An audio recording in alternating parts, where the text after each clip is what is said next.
Your name? Edgar Henry Koch, K-O-C-H.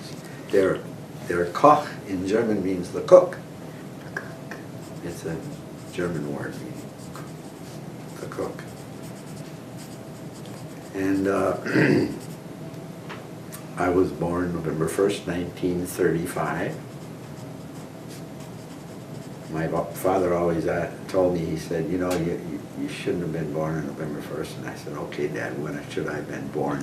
And he said, well, you should have been born either on the 31st of October or the 2nd of November. And I said, well, why is that? He says, October 31st is All Souls Day, Poor Souls Day, and no, I meant, yeah.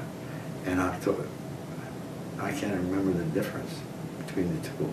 One is Poor Souls Day and one is, I can't remember what the other one is. Well, November 1st is All Saints Day. Right.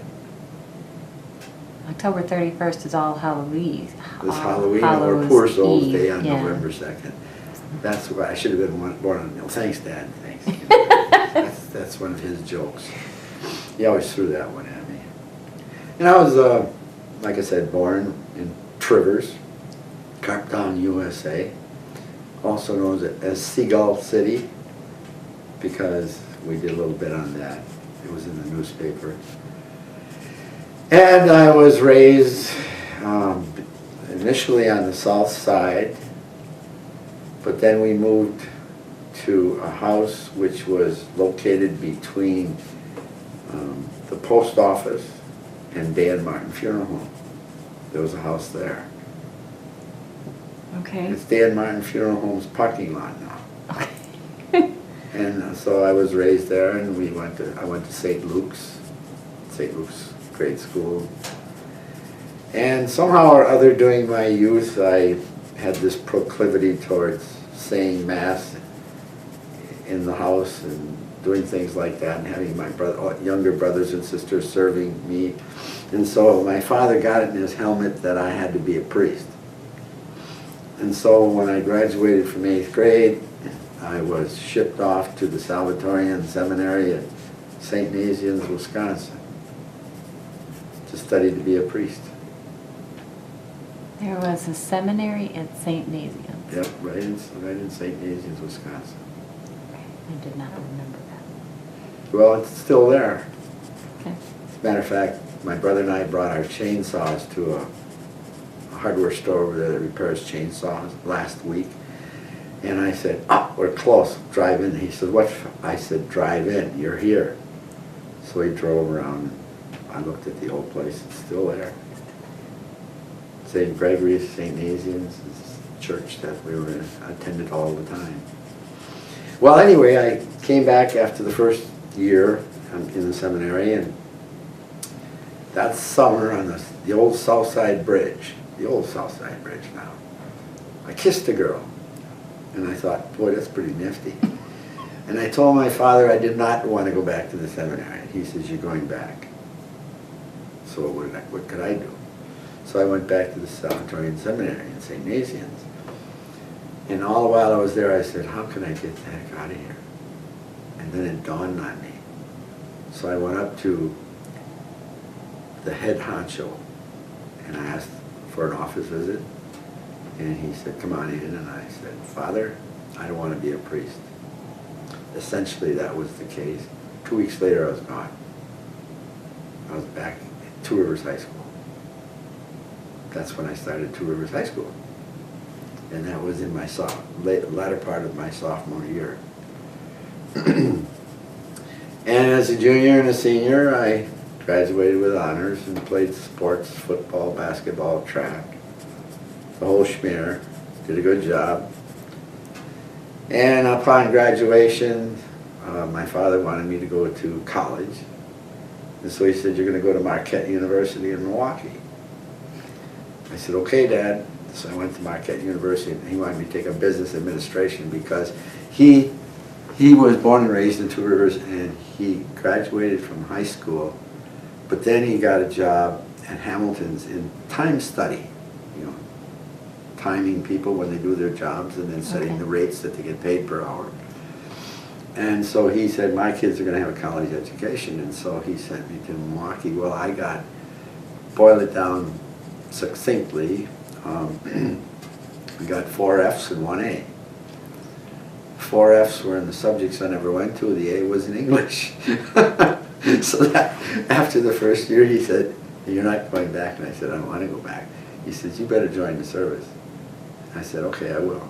So that summer of whatever it was, 54, my buddies and I joined the Marine Corps, 4 of us. And we did our boot camp in San Diego, California. And during that period of time, you took a number of tests for various things, and I tested out quite high, whatever the heck that means anymore. But they said, we want to send you to flight school to fly jets. But you have to go to this other base, El Toro, which is a Marine Corps Air Base or Navy Air Base, and take some tests. Well, they took some tests, and I was partially colorblind, and they weren't going to let me go through. I said, oh, come on, let me through. And he said, no, can't do it. Because it was peacetime now. Korea was over, although luckily I joined in time so that I garnered the GI Bill for my college education. Didn't know it when I was going in, but I got it. And so I went back to, well, I was stationed in Japan then for a year, and the east to west coast of the United States, and went down to Panama for over a month, or 2 to 3 months it was down there. Okay, this is after they told you no flight? Oh, this is, yeah, after the Navy said no flying, then I had to go back to the Corps, and then that's when they So shut me. under the Marine Corps now you're traveling I'm in the Marine all Corps, over. I'm Okay. doing all this stuff. Okay. And in 1957 I got out, and I had applied to University of Wisconsin in Madison and St. Norbert College. And the only one that answered me was St. Norbert College. And here I get home, and it's August 31st or 1st of September, and school is starting, and I said, well, I'm going to go to St. Norbert then.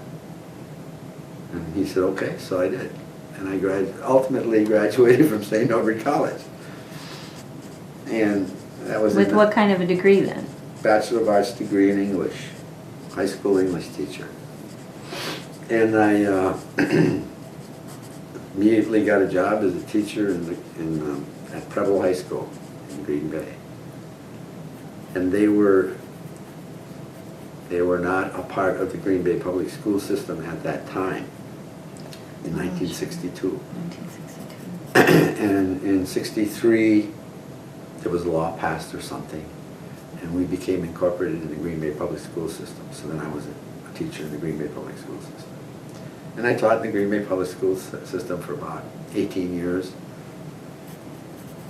And then I went through a lovely little divorce, 3 children, and I still know them all. They're friends of mine. And I went to work for a company in Green Bay that manufactured coins, medals, and medallions called the Medalcroft Mint. And in the minting industry, you have 2 basic types. You have die striking, and you have spin castings. And we did the die striking, which means dies are cut with the images of the coins, and they're put in a press, and the press comes down and boom, slams the images, and then you, after which the pieces trim, because there's excess that squirts out. Right, okay. And then the finished, and that's our medallions, either with or without a collar, a hook for hanging it on a person's neck. So I worked for them for quite a few years, and then out of the blue, the guy calls me and he says, Ed, we don't need you anymore. And I had taken them from, I remember I started there in God, I'm trying to remember these years, 70, I can't remember. It was in, I think maybe it was the 80s. Yeah, it was in the 80s. And I took them from, we were making $100,000 a year. At the end of 5 years, that's when I got canned.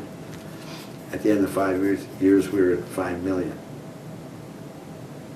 And someone told him that I couldn't do it anymore. So then began my escapades, where I went to work all over the place. I was in the minting industry in Chicago. I was in the minting industry in Two Rivers. Now, what kind of minting did they do here? Die striking. Smith. What company was that? It was called darn, if I can think of the name of it now. I don't remember the name of it. It'll come to my mind. But I worked there, ran the whole works, and had somebody help me. And we made coins, medals, and medallions, die striking, of course. And in fact, I don't know if you guys don't have a copy of the set of medallions we did about the trains. We did 5 medals which dealt with early trains in the United States, famous trains. And the guy who used to work with me when he was a die cutter at the Medalcroft Mint became a die cutter on his own in Green Bay, and he did those coins and so on. But that went defunct.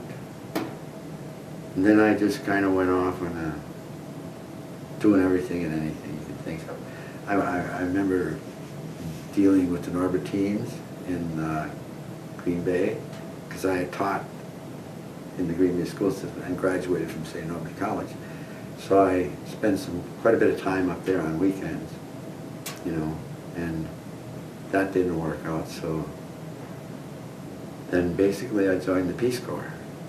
And So this is like almost 1990 before you joined the Peace Corps? 1996 to 1999.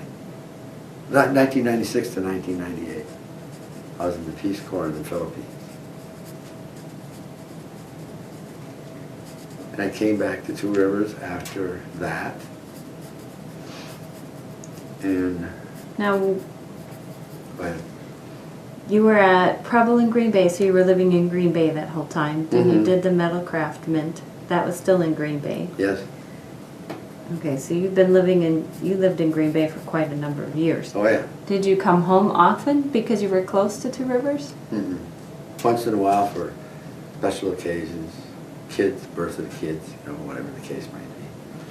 Basically, you know, everybody went their own way and so on and so forth. Okay. But it was I experienced a lot of things. I traveled, like I said, I went when I was courting the Norbertines for priesthood later on. They sent me to Rome. So I flew to Rome. I flew to a German city. I can't even think of the name of it anymore, but we flew in, and then I took the train from that place all the way down to Rome, riding with Italians who couldn't speak a word of English, and I couldn't speak a word of Italian. And we got along well, and I gave them cookies, and they, you know, we just enjoyed each other. We really didn't communicate, just friendly, because there was a family, man and his wife and 2 kids and myself in this one cubicle. They stuck me there, but that was okay. It didn't make any difference to me. And so I got to Rome, and I spent almost a month in Rome. And in that process, I got to see Pompeii, Venezia, Venice, the mountains between Italy and Germany. I can't think of the name of the mountain I climbed. I climbed the mountain with my German friend, the guy who I was working with in Dies, this other German friend, the one that had hired me in Chicago. And we went up the Zugspitze, which is the highest mountain in the Alps, so to speak, that they do skiing off of and things of that nature. And I remember climbing up there, and I had tennis shoes on. And my buddy and I were jumping around and all that, and there was this Kraut sitting there in a German uniform and your typical hat, the whole work. He says, "Where are you guys from?" You know, that kind of stuff. And I said, "The United States." He said, "Crazy Americans." And that was that, but that took place on the Zugspitze. It was just one little incident. I mean, that whole trip took us like 3 weeks. We went from, into France, then into Germany where his parents were, and where his father had died. His mother was in the hospital, one or the other, I don't remember. And then we went through the mountains into Italy and went to Pompeii again. And then we traveled, it was all by car. And then we traveled along to Venezia, which is Venice, and stopped in some of the gambling casinos, just a little bit. And then back to Paris by car, all by car. And I got to stand on the Eiffel Tower, where Adolf did. All that kind of crap, But that was just one little trip. And it didn't turn out, in retrospect, it didn't turn out for me to become a priest, but whatever. But you got to travel. Oh, yeah, I got all over the place. Wow. I mean, I remember even when I was in the Marine Corps, when I was in Cherry Point, North Carolina, which is a Marine Corps Air Base on the East Coast, and they were going to go on maneuvers, the air wings going to go on maneuvers to Panama. And I was in the base company. So I requested a transfer to Marine Air Group 24, which was going down there, and they gave me the transfer, and I spent 3 months in Panama. Got to travel in the Panama Canal Zone, that kind of stuff.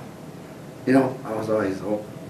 And then, of course, later on, in 1996, after my running around and jumping around and playing this job and the other job, I heard about the Peace Corps, and I said, I think I'll try that. So I gave them a call, and they said, put in the application. I put in my application, and I got hired. And I was supposed to go to one of these break-off countries from Russia, above Afghanistan. I can't remember the name of the country. Like in the Czech area? Yeah. Turkestan or Pakistan or? Kazakhstan. Okay. Kazakhstan is where I was supposed to go. And it was getting into August, and I was staying at my nephew's house. And I finally called the Peace Corps and I said, "Hey, do I have to sit around here for another month? How about, can you send me somewhere now and not wait?" So instead of going to Kazakhstan, they called me up and said, "How do the Philippines sound?" I said, "Fine." So I went from the refrigerator into the into the stove, because it was hot. 6 degrees off the equator. I came back, I weighed 126 pounds.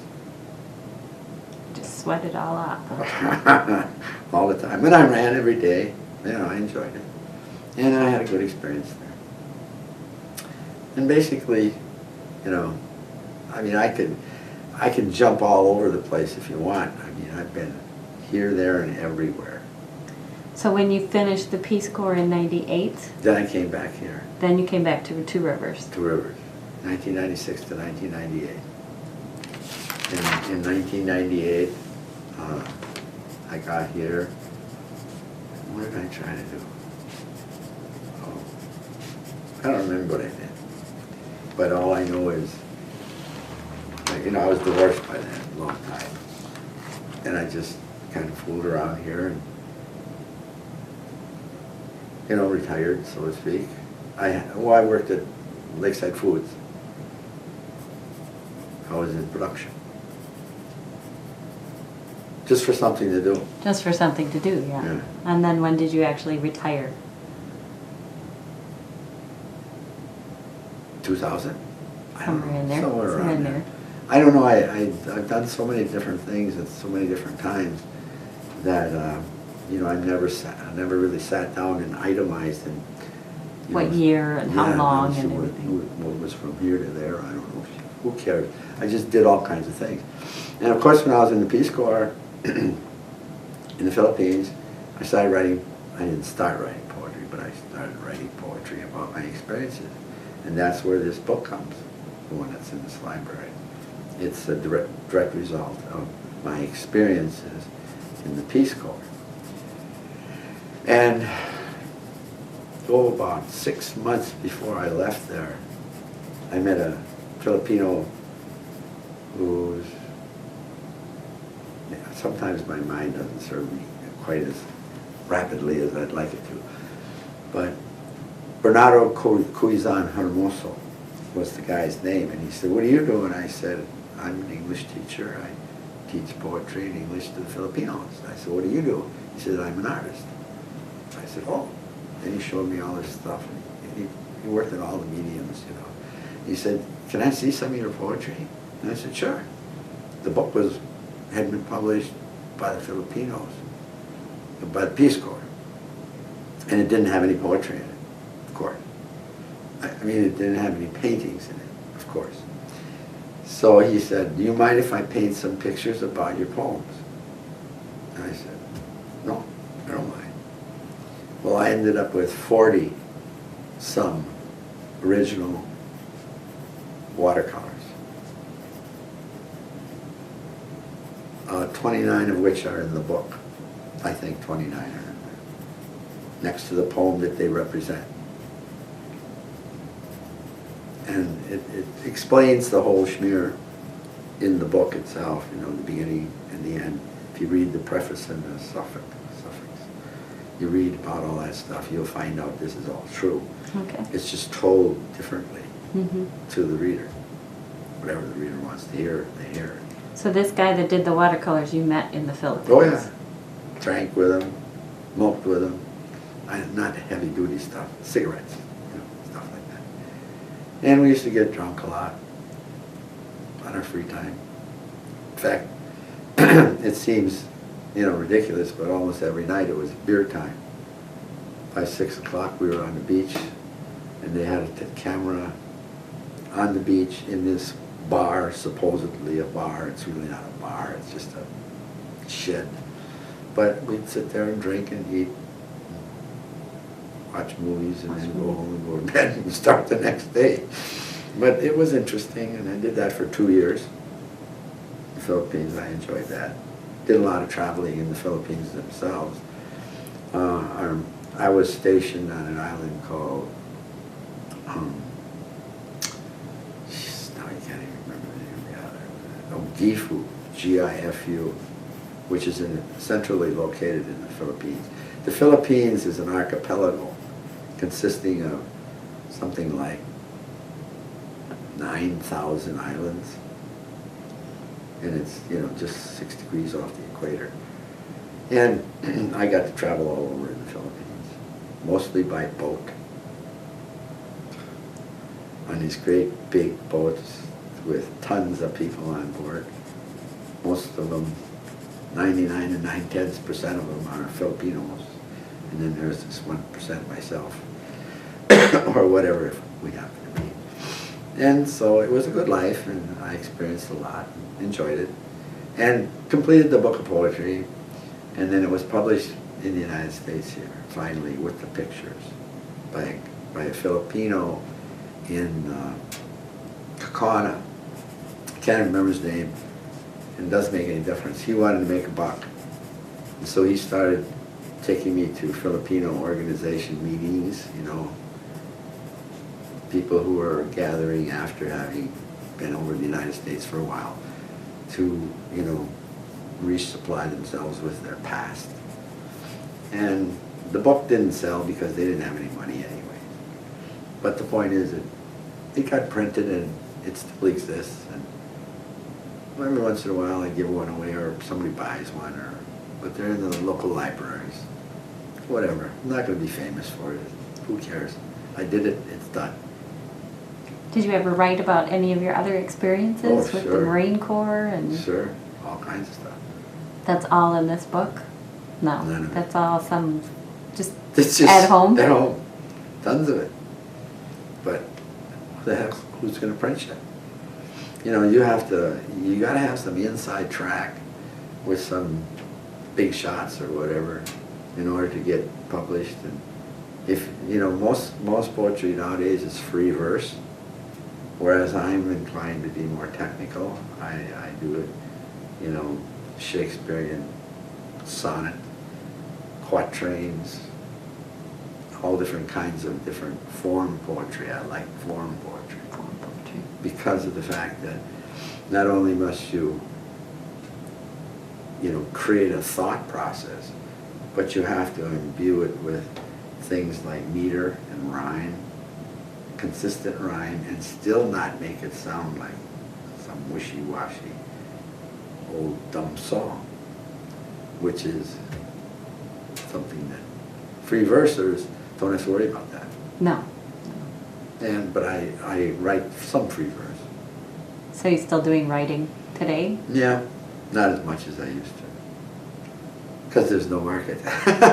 Well, I write what I feel like writing. I've been writing some articles for the Herald Times. Herald Times. Yeah, whenever but some of the stuff I send to them is a little bit too sophisticated for them, and it doesn't get published. Who cares? When I feel like saying something, I say it, I send it to them. If it's published, fine. Like the thing on the Two Rivers now being called Seagull City. Yeah, that hit the, and I don't know what they did, but there are no seagulls gathering on that big grassy knoll, which used to be Edgar's. They aren't there. I don't know what they did. And nobody will say a word. But the stews are out on the ice, but not, they used to just, that whole field Used to be covered. covered with seagulls.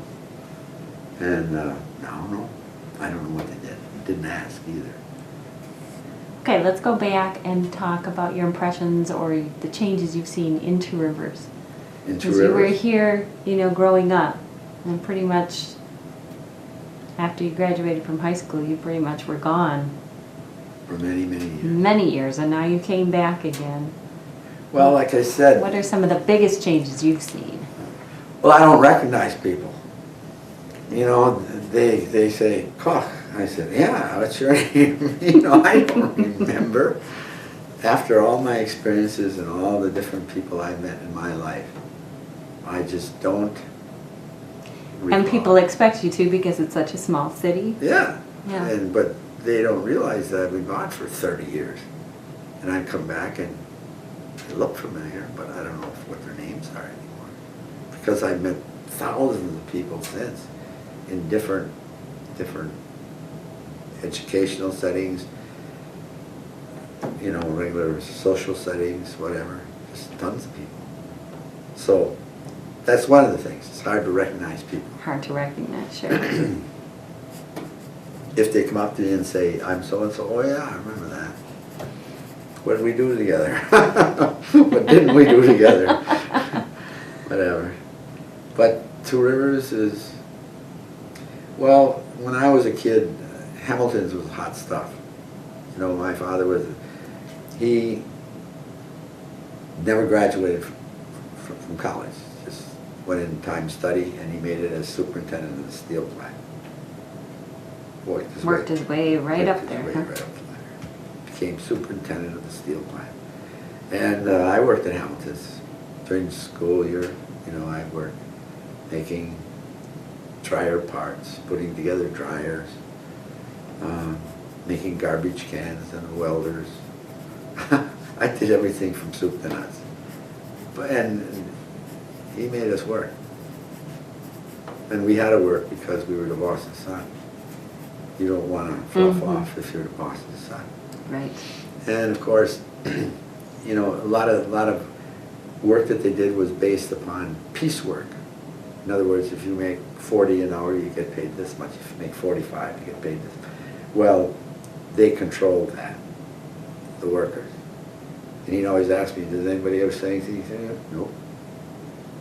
They did, but I would never tell them. Tell them. Hell no.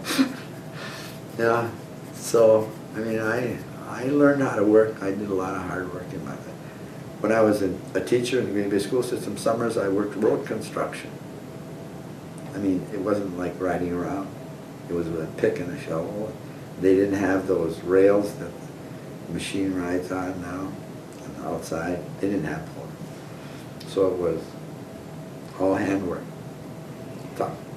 So Hamilton's was huge when you were growing Oh, yeah. up, but now you came back and it's... Well, it's peanuts in comparison. You know, they sold the dryer line. As a matter of fact, my father died at 62, at age 62. Unbeknownst to me what he died of, because my brother would never tell me, and I didn't bother to ask. He died at one of these homes out here. And, you know, that was so long ago, I just don't... Do you know where you were when he passed away? Sure, I was teaching in Green Bay school system. Well, so you weren't that far away. No, I got to come and see him. In fact, the week before he passed away, I was visiting him. My brother and I visited him at the, I can't think of the name of the place. It's out in Maribel. I think it's in Maribel. Old folks home or a hospital or some damn thing. I can't remember what it was. But yeah, he passed away and that was that. And then my mother, she lived approximately a year and a half later, and she died of cancer of lungs, cigarettes. Smoking. Too much smoking. And I have two brothers, or one brother, well, two brothers and two sisters. They're all younger than I am. And did any of them stay in this area? Oh, yeah. My brother Paul was a pharmacist in Two Rivers, and he's retired from that. He lives out on the lake shore.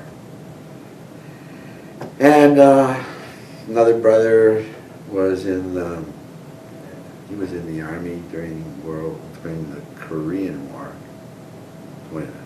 during the Vietnam War. Vietnam. Vietnam War. You missed the Korean War, I thought. Yeah, I was Yeah. just at the rear end of the Korean War. It ended in 1955 officially.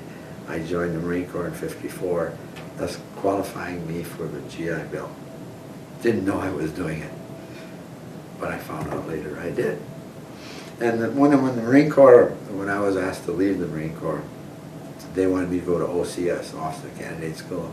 I said, no, thank you. I'm out of here. So I did my 3 years and did them royally and made buck sergeant, 3 stripes. Probably the best you can do in 3 years, considering you get it. Well, I got my PFC stripe out of boot camp.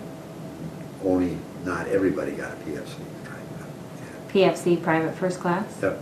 PFC is one stripe, 2 stripes corporal, 3 stripes is buck sergeant, 3.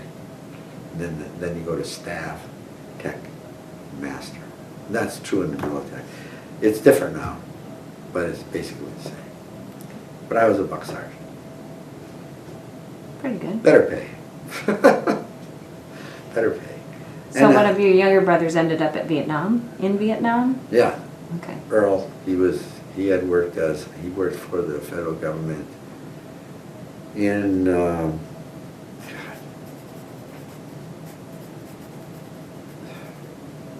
darn if I can remember what the tax, he worked in the tax portion of it, was a tax man. What he did, I don't remember. And my brother Paul was a pharmacist. And my sister Enid, I don't know what she did. Don't really know. Didn't follow her. No, didn't see him all the while I was. Quite a bit younger than you? Oh yeah, 8, 9, 10 years. Oh, so you were out of the house. Oh, before she yeah, was- a long time. And then Anne Marie, she was the 3rd oldest. I was the oldest. Paul was the next oldest. He's the druggist. Then Anne Marie, she became a nun, and she served in the nunnery for 13 years, then quit. And she now lives in Tucson, Arizona. She didn't like the lake, huh? Oh, I don't know why she moved out there. She and her husband retired out there. Well, I went out to, you know Bill Bartleson? Bill and Barb Bartleson used to own, what is it?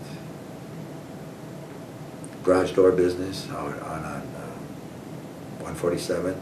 Okay. You know where that is? Mm-hmm. They used to own that. And in fact, they just sold it completely. But they live in Tucson, Arizona half the year in where I live. In, what do you call it? I don't even know what they call it. My memory is, I'm losing my memory, honest to God. It's going down the drain. Just some of the words sometimes. Excuse me? Some of the words sometimes. Oh yeah, it's, you know, I've got so much running through my helmet that I can't pin it down, and I make a lot of notes for myself. Every time I have a note paper wherever I am, whether I watch television or whatever the case might be. If I think of something, I write it down. So I can. Good thing to do. Yeah, because otherwise, what did I think of? Don't know. Went down the drain. So the older you get, the more proclivity there is toward writing stuff down. And I had this written down at 2 o'clock, and I was finishing up the movie, and I looked and I said, holy crap, I'm supposed to be over there with Susie. On the phone, called. Sorry, I apologize for that. It's okay. Dumb. But at least I had balls enough to do it. Okay, so I'm going to ask more Two Rivers questions. What about the lakefront and the river area compared to when you were growing up as to when you came back? Was there a lot more industry? Fishing, do you remember more fishing, or do you remember any of that kind of stuff happening when you were growing up as opposed to now there's like pretty much nothing left? Well, there are quite a few fishing boats yet, but not as many as... Not nearly as many. No. But again, I didn't have too much to do with that. Okay. Other than the fact that I used to go ice boating with some of the guys on the river. Ice boating. You know what an ice boat is? Well, I know what ice fishing is. I don't know what ice boating is. It's a contraption where it looks like a cross. It's got cross beams with runners. Okay. And runners up front, and you got a big sail. And you raise the sail, and you go down. On the ice. That's okay. ice boating. That's ice boating. I guess I never heard it called that. Yeah. I guess I have seen it, yes. That's what we used to do when I was a kid. Ice boating. Ice boating. I didn't own one, but I used to do it with them. Do it with your friends? Yeah. Okay.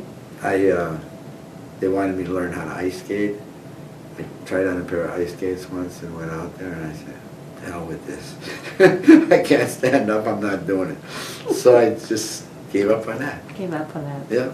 Never learned how to swim. Being right here on the lake, and you never learned how to swim? Never learned how to swim. Crossed how many oceans? If I'd have been in the water, I'd have been drowned. But I just didn't. What about some of the stores downtown? Places that you Oh, my hung goodness. out at or something when you were growing up that are either not there or changed since you've been? Well, mucho changes. Like Dan Martin Funeral Home used to be a grocery store. A grocery store, really? Yeah. Okay. Dan Martin Funeral Home was a grocery store. I can't remember. I worked there a little bit. And then the Rivoli Theater, of course, was always showing films. We used to do that on Saturdays for 10 cents a Saturday. You'd get to go to watch a cowboy movie and about, stories about World War II. I remember watching newsreels about World War II, and they said the Americans were captured after the fall of the island in Iwo Jima? No.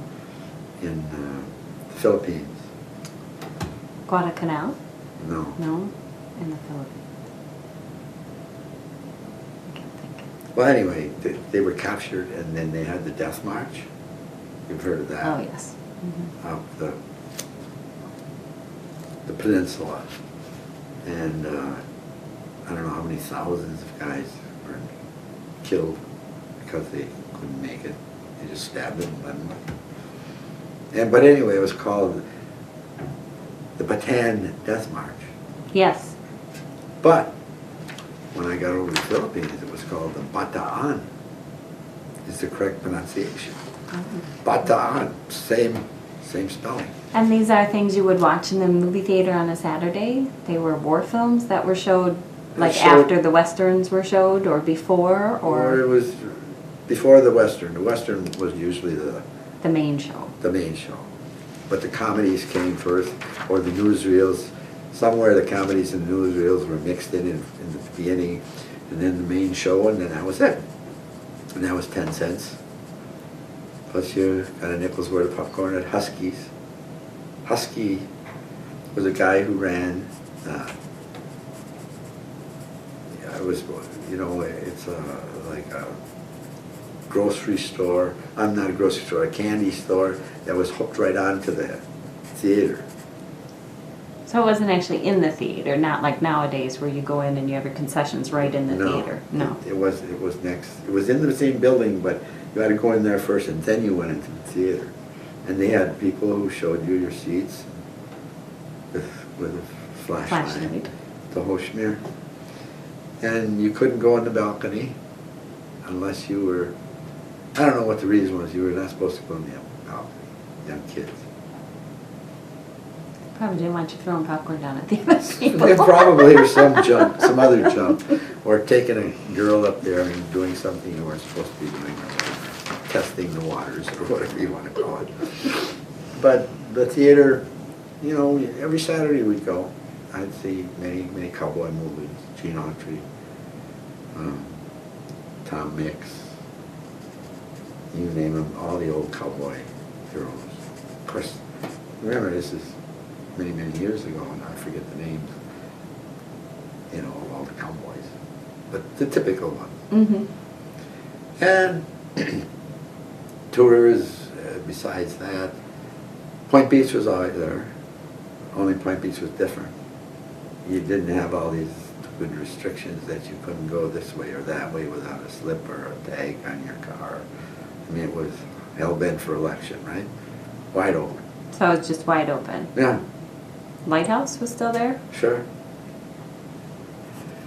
And the Neshotah Park was still there, and I remember when we were in high school, in my senior year, I graduated high school when I was 17, because I didn't turn 18 till the following November. So I was 17 when I graduated from high school. But after a local football game, a guy by the name of Bob Murphy, don't put his name down. His father ran Murphy Gas and Oil or something like that supplied gas and oil to people. It was located on the West Twin River, over by, I can't explain it, how to get there, but maybe like 17th Street, all the way to the river. And we used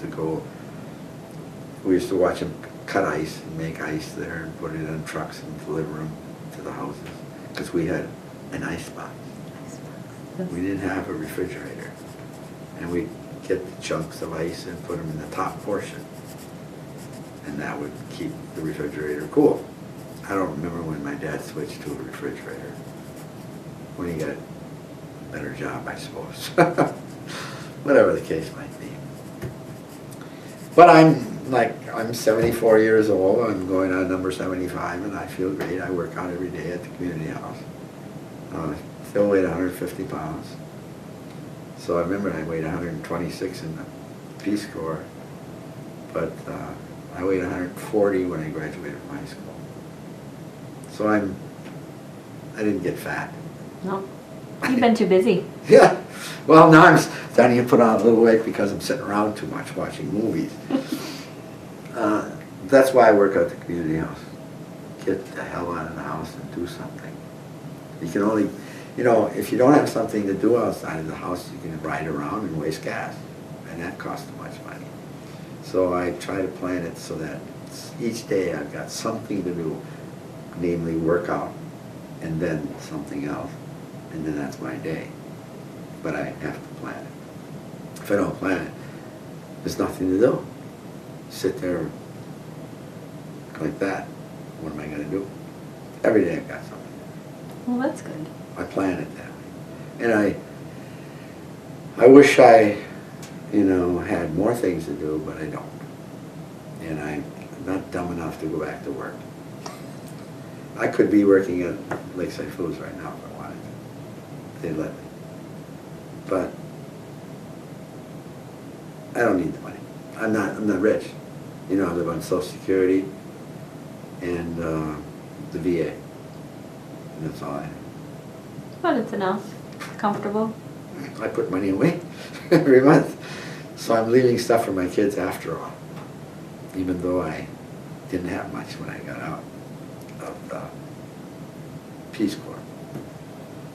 But when I left the Peace Corps, I remember they gave me $5,000 for $2,500 a year. So they gave me $5,000. So I immediately took the $5,000 and bought 5 $1,000, what do they call it? It's a bond, I-bond. Okay. One for each of my 5 children.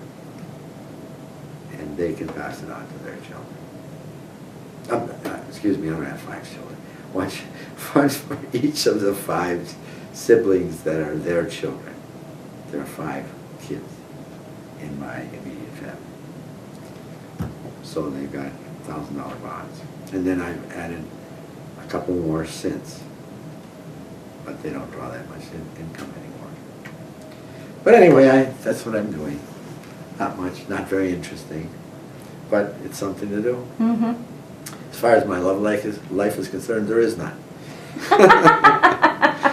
And I refuse to go out and sit with old people. I go once in a while, community house, they have the lunch at noon. Mm-hmm. I work out, and if I'm alone, I might stay for lunch. It costs me a couple bucks, but whatever. I get a decent meal made by them, other than my bowl of cereal in the morning and whatever I have at night after cocktail hour and a few television shows, and that's it. Then I go to bed. But I live a very simple life. Nothing wrong